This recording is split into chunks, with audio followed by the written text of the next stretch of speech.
5월 한 달은 할렐루야 찬양대에서 찬양을 하는데 이렇게 좁은 공간에 모여서 연습할 수가 없어서 그래서 이렇게 조로 나누어서 이렇게 5월 한 달은 할렐루야 찬양대가 나누어서 이렇게 헌신하도록 그렇게 하겠습니다. 오늘도 귀한 찬양 하늘 앞에 영혼 돌려주신 우리 대원들께 진심으로 감사를 드립니다. 지난주에는 예배자의 복을 사모했던, 그래서 복을 받았던 믿음의 사람 다윗과 오베데돔에 대한 그런 말씀으로 우리가 함께 은혜를 나누었습니다. 하나님은 누구에게 복을 주십니까? 하나님이 우리를 부르셨을 때에는 우리에게 복을 주시기 위함이었음을 우리가 기억해야 합니다. 그러나 하나님은 아무에게나 복을 주시지 않습니다. 오늘 어린이 주일을 맞이하면서 오늘 창세기 12장에 있는 말씀, 또 창세기 10장에 있는 말씀, 아브라함과 니므롯이라고 하는 이 두 사람을 통해서 우리가 진정한 축복이 무엇인지, 그리고 하나님의 자녀된 우리가 사모해야 할 복이 무엇이고, 또 우리 자녀들이 받게 해야 할 진정한 축복이 무엇인지를 우리가 몇 가지 함께 살펴보면서 피차의 은혜를 나누고자 합니다. 먼저 창세기 12장에 있는 말씀은 아브라함에 대한 이야기, 우리가 잘 아는 이야기인데 1절에 있는 말씀 가운데 보면 이렇게 시작을 합니다. 여호와께서 아브라함에게 이르시되 너는 너의 고향과 친척과 아버지의 집을 떠나 내가 네게 보여줄 땅으로 가라. 지금 안정되게 살아가고 있었던 아브라함입니다. 그런데 평안하게 어려움 없이 잘 살고 있는데 하나님께서 말씀하시기를 내 본토 친척 아비 집을 떠나라고 하나님이 말씀하셨습니다. 이때 아브라함의 나이는 75세였습니다. 우리가 나이가 들면 점점 고향을 그리워하고 고향으로 돌아가고 싶고 고향을 가까이 하고자 하는 마음들이 있는 것인데, 이 고향을 떠난다라고 하는 것 참으로 힘든 결단이고 또 우리가 오해할 수 있는 그런 부분들이 이 말씀 안에 있다라고 생각이 되어집니다. 그러나 그 다음의 말씀을 보면 그것이 오해이고 착각인 것을 우리가 깨닫게 되어지는데 2절에 이어서 말씀하시기를 내가 너로 큰 민족을 이루고 네게 복을 주어 내 이름을 창대하게 하리니 너는 복이 될지라 라고 하나님이 이어서 말씀하고 있습니다. 다시 말하면 우리가 이해할 수 없고 힘든 그 결단을 하나님께서 명령하셨고 요구하고 계시는데, 왜냐하면 하나님이 복을 주시겠다라고 말씀을 하고 있습니다. 우리가 하나님의 자녀된 저와 여러분들, 또 믿음의 길을 믿음 생활하는 저와 여러분들이 이러한 하나님의 복을 사모할 수 있는 우리 모두가 되어져야 될 줄로 믿습니다. 그렇다고 한다면 하나님은 그냥 무작정 복을 주시는 하나님이 아니고 하나님은 무엇을 보고 복을 주시는가? 우리가 성경 말씀 몇 가지를 통해서 또 아브라함의 예를 들어가면서 우리가 하나님은 무엇을 보고 복을 주시는지를 먼저 몇 가지 살펴보면서 하나님의 자녀들 내가 이러한 복을 사모하고 이러한 신앙생활을 해야 되겠구나 라고 하는 것을 다짐하고 결단할 수 있는 시간이 되어야 할 줄로 믿습니다. 먼저 첫째로는 하나님은 무엇을 보고 복을 주시느냐? 선택받은 자녀에게 복을 주신다라고 하는 것입니다. 하나님은 그냥 이 우주 만물의 주인이 되셔서 모든 것을 가지고 계시고 마음이 크고 넓으신 인심이 좋으신 하나님이시니까 하나님은 아무에게나 복을 주실 것 같다라고 생각할지 모르지만 결코 그렇지가 않다는 것입니다. 물론 일반적이고 기본적이고 필수적인 것, 다시 말하면 예를 들면 공기라든지 햇볕이라든지 우루 같은 것은 악인이나 선인이나 구분하지 아니하고 하나님께서 은혜를 주시고 복을 주십니다. 그러나 특별한 것, 또 보이지 않지만 영원한 것, 신령한 것, 보다 값지고 의미 있는 것들은 아무에게나만 주시는 것이 아니라 선택받은 하나님의 자녀들에게만, 하나님께서 복을 허락하여 주신다라고 하는 것을 우리가 잊어서는 아니 될 줄로 믿습니다. 우리가 로마서 9장 13절에 있는 말씀 가운데 보면 사도 바울이 이러한 이야기를 합니다. 기록된 바 내가 야곱은 사랑하고 에서는 미워하였다 하심과 같으니라. 아니, 사람들이야 누구를 사랑하고 누구를 미워할 수 있다 할 수 있겠지만, 아니, 살아계신 전능하신 우주 만물을 창조하신 그 하나님이 야곱을 사랑하고 에서를 미워했다니, 이 말씀이 여러분들 이해가 잘 되십니까? 우리가 잘 아는 것처럼 에서와 야곱은 쌍둥이였습니다. 그런데 이 말씀대로 하자면 하나님은 야곱은 선택받은 자였고 에서는 선택받지 못한 자로 구분해 놓았다는 것입니다. 그래서 선택받은 자를 내가 사랑하고 그 선택받은 자를 내가 복을 준다라고 성경은 이야기를 하고 있습니다. 인간적인 면으로 보더라도 에서와 야곱을 비교할 때에 야곱이 에서보다 나은 것 별로 성경에 기록이 되어져 있지 않습니다. 야곱은 형 에서보다도 성격은 내성적이었고 거짓말도 잘하는 사람이었고 순리를 따르기보다는 아주 악착스럽고 이기적인 그런 마음을 지니고 있었던 그런 야곱이 아닙니까? 기질적으로나 마음 씀씀이를 보더라도 복받을 만한 그릇이라고 표현하기가 힘든 사람이 어찌 보면 야곱이 아닌가 생각을 해볼 수가 있습니다. 그러나 야곱이 형인 에서보다 그럼에도 불구하고 더 복을 받은 이유가 도대체 무엇인가라고 하는 것입니다. 그것은 바로 하나님의 선택을 받았기 때문에, 인격적으로나 그의 살아가는 삶의 모습을 보면 별로 복받을 만한 그릇이 되지 못한다 할지라도 하나님의 선택을 받은 자가 되어줬더니 그를 하나님이 복을 주셨다라고 하는 것을 우리가 깨달아야 될 줄로 믿습니다. 우리들도 하나님 앞에 선택받은 하나님의 자녀들입니다.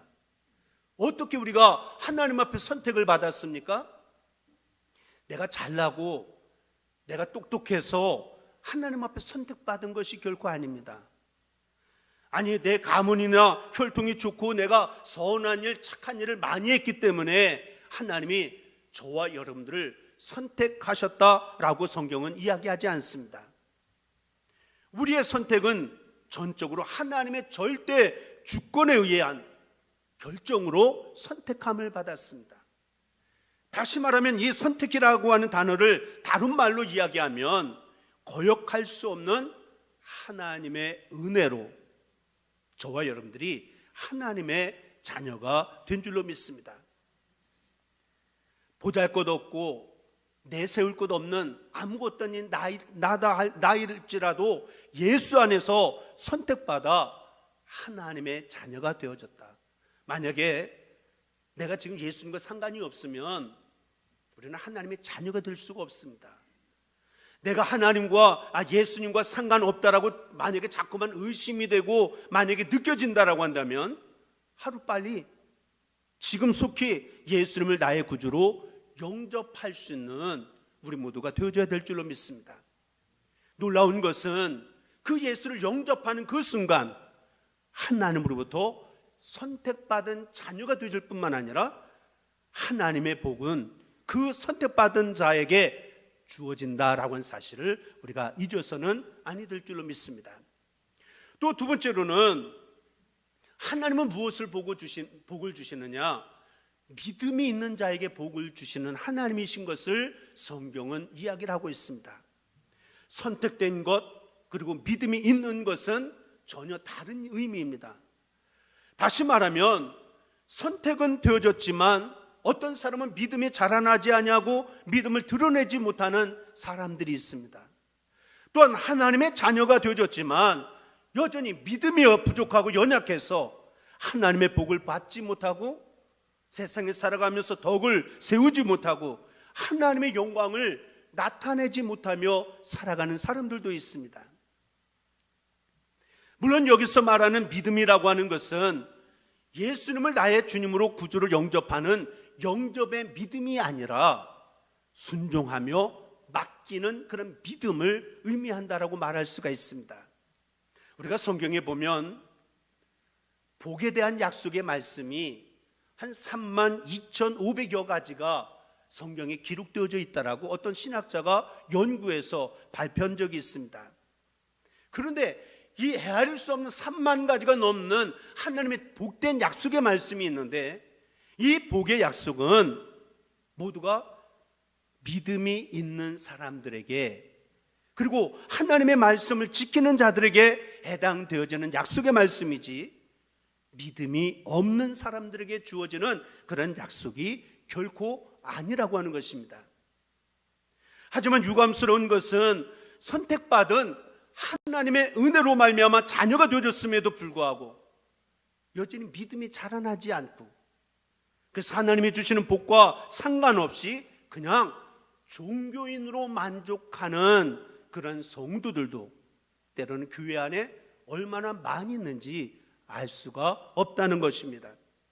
이런 분들을 보면 믿음 생활하고 하나님을 예배한다라고 하면서도 하나님에 대한 하나님의 그 은혜를 깨닫고 진정한 감격과 감사가 넘쳐나야 되는데, 그래서 항상 기뻐하고 범사에 감사하는 삶을 살아야 되는데 감격과 감사가 없고 삶을 살아가면서 하나님이 지금 내 곁에서 나를 불꽃 같은 눈동자로 지켜보아여 주신다라고 하는 하나님의 임재를 전혀 느끼지 못하고 살아가는 사람들이 되어질 때가 많이 있습니다. 하나님은 아브라함에게 가나안 땅을 약속하셨습니다. 그런데 아브라함의 후손인 이스라엘 민족이 하나님이 약속한 젖과 꿀이 흐르는 가나안 땅에 들어가는 데는 400년이 넘게 걸렸습니다. 하나님의 약속인데 그 약속이 이루어지기까지 400년이 넘게 걸렸다. 왜 그렇습니까? 성경에서 우리에게 가르쳐 주는 것은 그들의 믿음이 없었기 때문에 믿음을 훈련시키고 믿음을 단련시키고 믿음을 세워가게 하기 위해서 하나님 참고 기다리셨다가 그 믿음과 함께 그들에게 이러한 축복을 허락해 주셨음을 성경은 우리에게 이야기를 하고 있습니다. 하지만 그들이 믿음이 없다고 해서 하나님은 그들에게 약속하신 것 취소하거나 제껴놓지 아니하시고, 왜냐하면 택함 받은 백성들이었기 때문에 하나님은 믿음이 자라나고 세워지기를 참고 참아 기다리셨던 하나님이셨던 것을 우리가 잊어서는 아니 될 줄로 믿습니다. 하나님이 아브라함에게 약속하시기를 히브리서 6장 14절에 있는 말씀으로 이야기한다라고 한다면 이르시되 내가 반드시 너에게 복주고 복주며 너를 번성하게 하고 번성하게 하리라 하셨더니, 히브리서 저자가 하나님이 아브라함에게 약속해 주신 말씀은 복주고 복주며 번성하게 하고 번성하게 하리라 라고 하는 반복적인 표현을 하고 있는데, 이것은 최상급을 의미한다라고 이야기합니다. 다시 말하면 내가 받기 싫어도 하나님의 자녀, 믿음을 가진 자녀에게는 하나님은 반드시 복을 주신다는 거예요. 받기 싫어도 내가 복을 주겠다. 이것이 반복적인 최상급으로 히브리서에 기록이 되어지고 있습니다. 하나님께서 선택하신 하나님의 자녀에게 믿음만 있다라고 한다면 내가 원하지 않아도 하나님이 복을 주시겠다라고 하는 것입니다. 만약에 받을 만한 믿음이 되지 못한다라고 한다면 믿음을 세워서라도 믿음이 자라날 수 있도록 도와주어서라도 그 믿음 위에 하나님을 복을 주시겠다라고 하는 의미가 이 반복적인 최상급의 표현을 통해서 우리에게 말씀을 하고 있습니다. 하나님은 누구에게 복을 주시느냐? 믿음이 큰 사람에게 복을 주신다. 그러니까 우리가 내 믿음이 자라나는 일이라고 한다면, 내 믿음이 자라날 수 있는 성장되어지는 일이라고 한다면 혼신의 힘을 다하는 그런 최선을 다하는 그런 믿음의 길을 걷는 우리 모든 부함의 성도들이 되어질 수 있게 되기를 주님의 이름으로 간절히 축원을 드립니다. 또한 세 번째로는 하나님께서 무엇을 복을 주시느냐? 하나님 뜻대로 사는 자에게 복을 주시는 하나님이신 것을 성경은 이야기를 하고 있습니다. 교회 안에서 나름대로 신앙생활을 하기는 하지만 자기의 기준을 가지고 자기 멋대로, 자기 생각대로, 자기 감정대로 신앙생활하는 사람들이 가끔 있습니다. 그런가 하면 철저하게 하나님의 말씀을 기준 삼아서 하나님의 뜻대로 하나님이 하라는 대로 따르며 순종하며 믿음 생활을 하는 사람들이 있습니다. 그런데 하나님은 어떤 사람의 복을 주시느냐?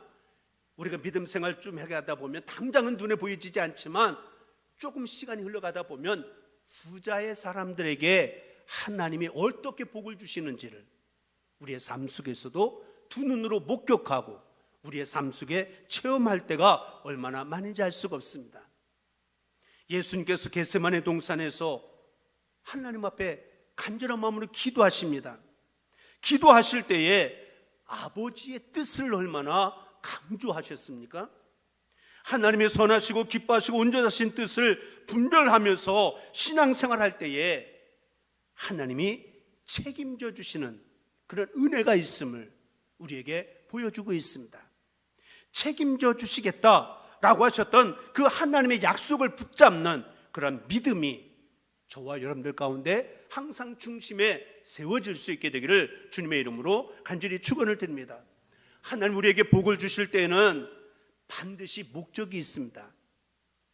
하나님은 선한 일을 하라고 복을 주시는 하나님이신 줄로 믿습니다.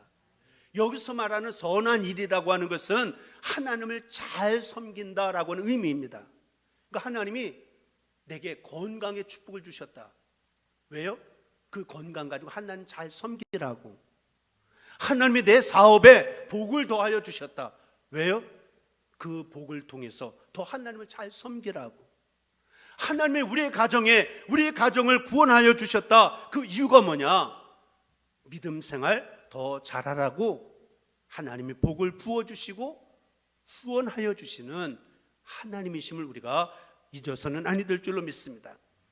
하지만 우리는 여기에서 중요한 원리를 한 가지 놓쳐서는 아니 되는데, 하나님께서 아브라함에게 이렇게 말씀하셨습니다. 2절에 있는 말씀에 보면 내가 너로 큰 민족을 이루고 내게 복을 주어 내 이름을 창대하게 하리니 너는 복이 될지라.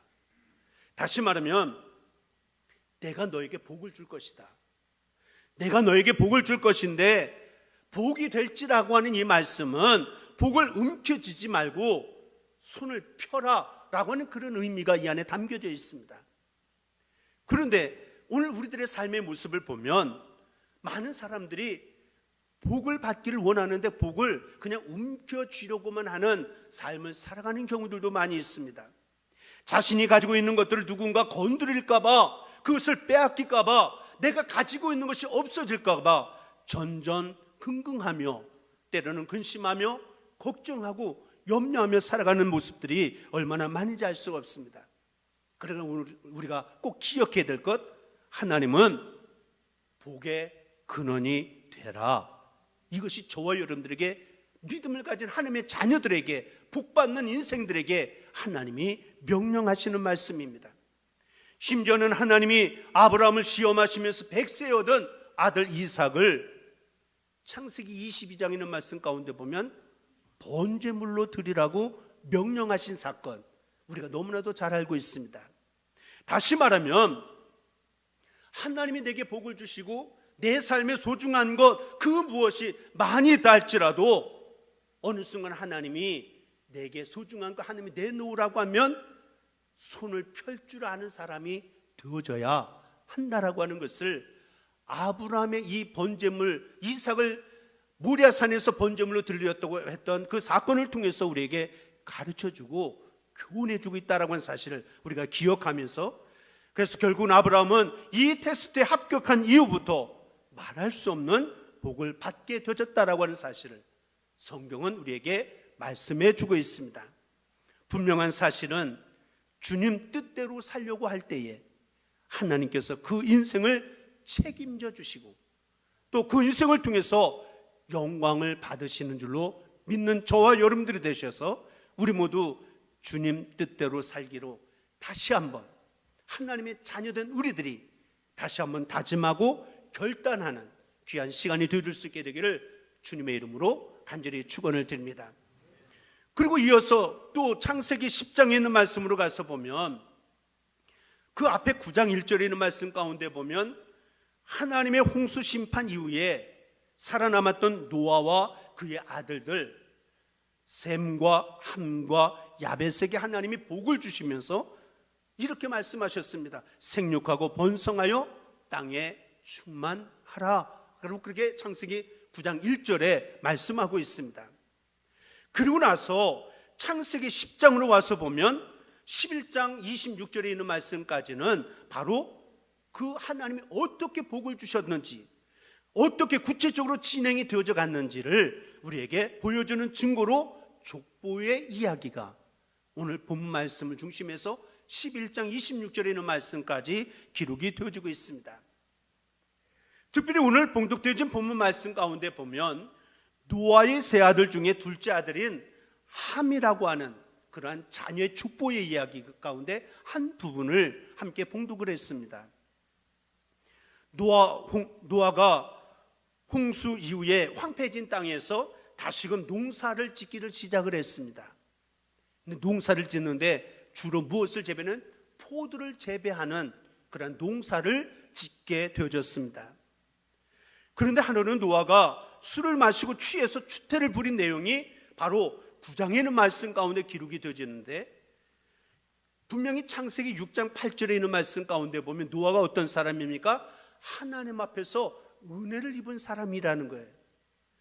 그리고 22절에 있는 말씀 가운데 보면 노아가 어떤 사람이냐? 하나님의 명령을 그대로 준행하며 따랐던 순종하던 사람이었다는 거예요.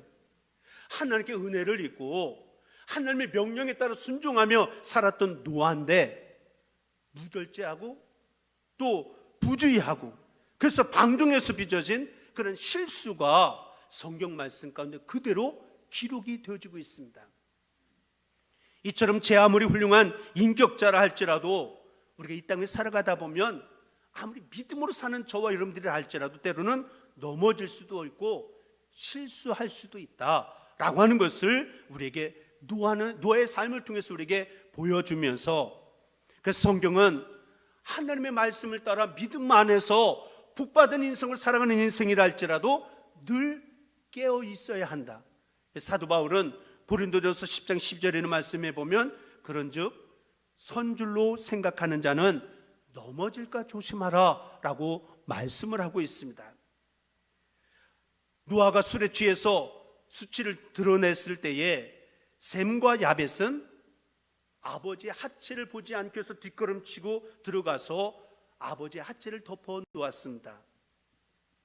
그랬더니 노아는 이들에게 축복을 선언했다라고 하는 것이고, 하지만 함은 아버지의 하체를 보고 그것을 형제들에게 공개함으로 말미암아 저주가 선언되어지는 말씀이 오늘 본문 말씀 앞에 있습니다. 성도 여러분, 우리가 이 땅에 살아가면서 사람이 인생을 살아가면서 복을 추구하는 그 자체는 잘못이 없습니다.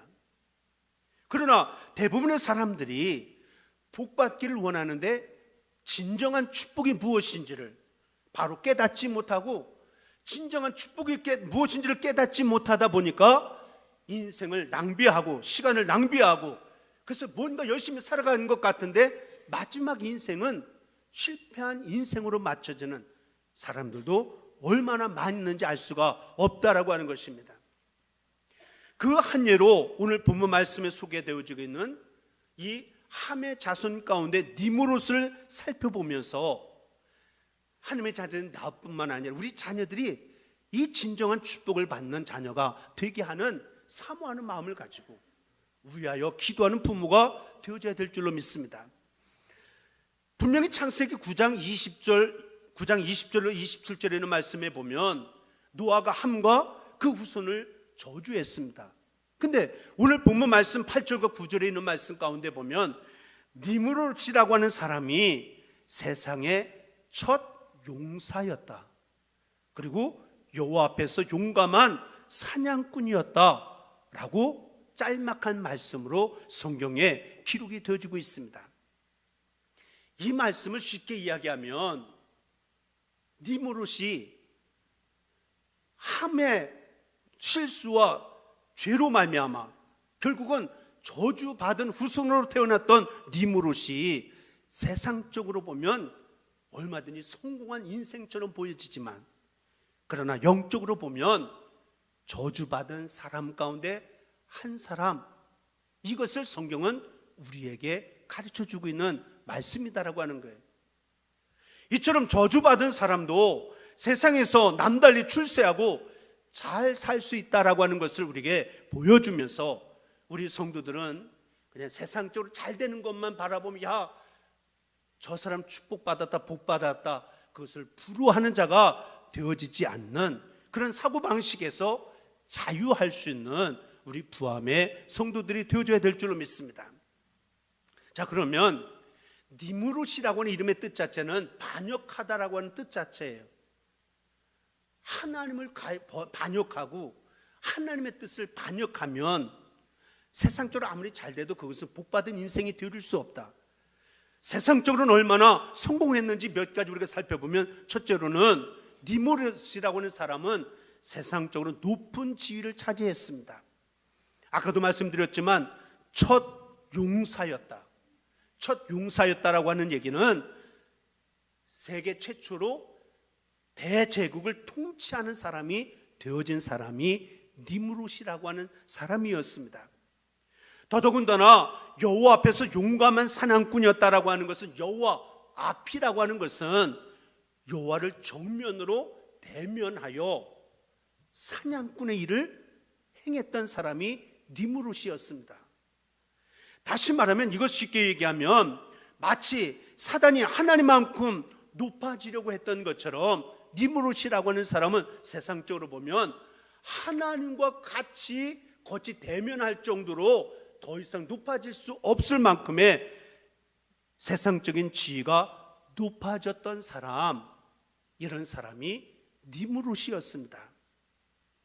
그러나 그 높아짐, 세상에서 출세했을지 모르지만 그것이 진정한 하나님의 축복은 결코 아닌 인생이었다라고 하는 것입니다.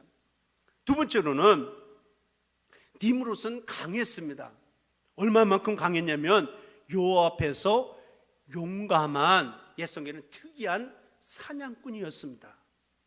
다시 말하면 이 니무롯은 그냥 호랑이를 잡아서 용감한 사냥꾼이었다, 그런 의미가 아니라, 짐승을 잡는 게 아니라 사람들까지도 사냥하는 사냥꾼이었다는 거예요.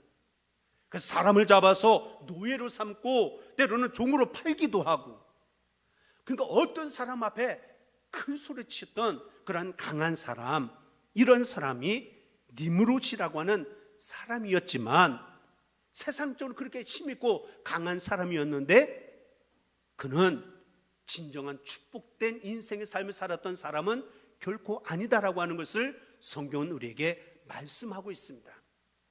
세 번째로는 그는 지혜도 수혜도 참 수단도 상당히 많았던 그런 사람이었다라고 하는 것을 보여주는데, 여기서 보면 니무롯이 특별한 특이한 그러한 용감한 사냥꾼이었다. 누구를? 여호와 앞에서. 여호와 앞이라고 하는 것은 여호와 함께 대면한다라고 하는 뜻도 있지만 여호와를 위하여라고 하는 뜻도 있습니다. 그러니까 지금 이 니무롯은 하나님을 위하여 뭔가 하는 것 같지만 실제적으로는 하나님과 아무런 상관없는, 그리고 세상적으로는 성공한 것처럼 보여지지만 하나님 앞에서는 진정으로는 저주받은 한 인생 가운데 한 사람이 니무롯이라고 하는 것을 우리에게 성경은 이야기를 하고 있습니다. 이러한 니무롯의 인생을 살펴보면서 우리가 몇 가지 교훈을 얻을 것이 있습니다. 첫째로는 근본적으로 아까도 선택받고 믿음이 있는 사람, 하나님 뜻대로 살아가는 사람에게 하나님은 복을 주신다라고, 아까 아브라함 이야기를 통해서 말씀을 드렸는데, 근본적으로 저주받은 사람은 진정한 축복이 있을 수가 없다는 거예요. 다시 말하면 여기서 저주받은 사람이라고 하는 것은 주님이 없는 사람을 의미합니다. 주님이 없는 사람은 아비의 하체를 보는 사람, 다시 말하면 하나님의 약점과 하나님의 모습만 들춰보려고 하는 사람, 이런 사람은 저주받은 사람, 이런 사람에게는 진정한 축복자가 결코 되어줄 수가 없다라고 하는 것입니다. 사실 하나님이 무슨 약점과 하나님에게 어떤 모순이 있겠습니까? 그런데 다만 저주받은 백성의 눈에는 그렇게 비춰질 뿐이다라고 하는 것을 우리가 기억하면서, 한마디로 주님이 없는 백성은, 주님을 영접하지 않은 사람은 진정한 축복자가 되어줄 수가 없다. 그러니까 예수님을 알지 못하고 예수님을 영접하지 못한 사람이 세상에서 아무리 큰 소리치고 아무리 높아져도 그건 축복이 아니다. 그런 의미에서 우리가 생각할 때 먼저 주님을 내 마음 중심에, 우리 자녀들도 마찬가지입니다. 아무리 세상적으로 바쁘다 할지라도 예수님을 삶 중심에 모시고 살아가는 자녀가 되게 하는 것, 이것이 진정한 축복의 시작이 되어진다라고 하는 사실을 우리가 기억하고 실천하며 살아갈 수 있는 우리 모두가 되어져야 될 줄로 믿습니다. 또 두 번째로는 세상에서 잠시 권세를 얻는다고 그것이 진정한 축복이라고 말할 수가 없다라고 하는 거예요. 8절에 있는 말씀 가운데 보면 구스가 니므롯을 낳았으니 그는 세상의 첫 용사라. 그러고 나서 10절에 있는 말씀 가운데 보면 그의 나라는 신할 땅의 바벨과, 그러니까 11장에 있는 바벨탑의 사건이 누가 쌓는 거예요? 이 니므롯 후손들, 함의 후손들이 바벨탑의 사건을 만들어가는 주인공이었다는 거예요. 다시 말하면 니므롯과 더불어 함의 후손들이 세상에서 으뜸가는 영웅이 됐고, 얼마나 출세했는지 세상에서 부귀 영화를 온몸으로 누리고 있었던 그런 삶의 모습이기도 했지만, 그러나 그것은 진정한 축복이 결코 아니라고 하는 것을 우리에게 말씀하고 있습니다. 그것은 단지 멸망을 향한 죄의 덩어리뿐이었고, 더 나아가서는 저주의 자손들에 지나지 않는 삶의 한 모습에 지나지 아니했다라고 하는 것을 우리가 교훈 얻는 우리 모두가 되어져야 될 줄로 믿습니다. 그리고 마지막 세 번째로 우리가 얻을 교훈이 있다라고 한다면, 하나님이 없는 많은 재물, 또 많은 자손들이 번창한다고 그것이 진정한 축복이 결코 아님도 우리가 깨달아야 할 줄로 믿습니다. 그래서 13절 이하에 있는 말씀 가운데 보면 함의 후손 가운데 니므롯의 자녀들 가운데 보면 임자가 붙은 자녀들이 있습니다. 임자가 붙은 것은, 시브리어로 임자가 붙은 것은 복수를 의미하는 거예요. 그러니까 자손들이에요. 그냥 한 사람이 이야기하는 게 아니에요. 다시 말하면 셈의 후손이었던 아브라함은 100세에 아들 하나, 그런데 함의 후손은 자손들이 그냥 복수의 복수를 낳는 자녀들을 얻게 되어졌습니다. 그러나 그것은 하나님이 보실 때는 그것이 진정한 축복의 모습은 결코 아니다라고 하는 것을 우리가 교훈을 얻고 우리가 어떠한 삶을 살아가야 되는지를 본문은 우리에게 말씀해 주고 있습니다. 말씀을 정리하면서 사랑하는 성도 여러분, 우리 모두가 삶의 때로는 좀 부족할 수 있고 내가 가진 것이 적을 수도 있고 때로는 내 삶의 자리가 낮은 자리에 있을 수도 있습니다.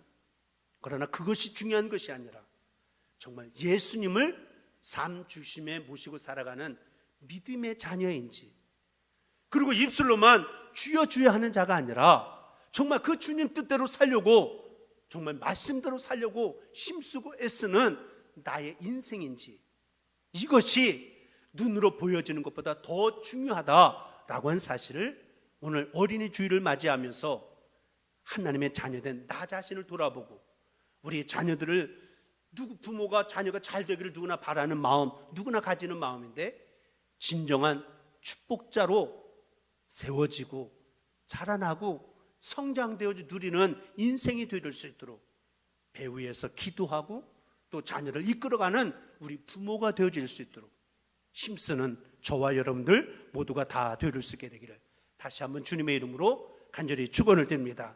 기도하겠습니다. 사랑의 아버지 하나님, 하나님의 자녀로 많은 사람들 가운데 성별하여 불러주셨사오니 진심으로 감사합니다. 믿음이 자라나게 하시고 성장되게 하여 주시사 내 생각이 아닌 하나님의 뜻을 앞세우는 우리 모두가 되게 하여 주셔서 하나님이 허락하시는 진정한 복을 받아 누리며 살아갈 수 있는 우리 모두가 되게 하여 주옵소서.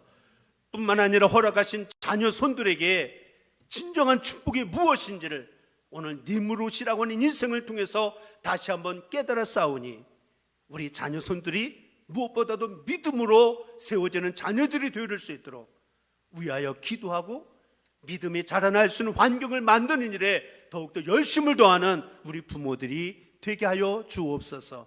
믿사옵고 우리 주 예수 그리스도를 받들어 간절히 기도드리옵나이다. 아멘.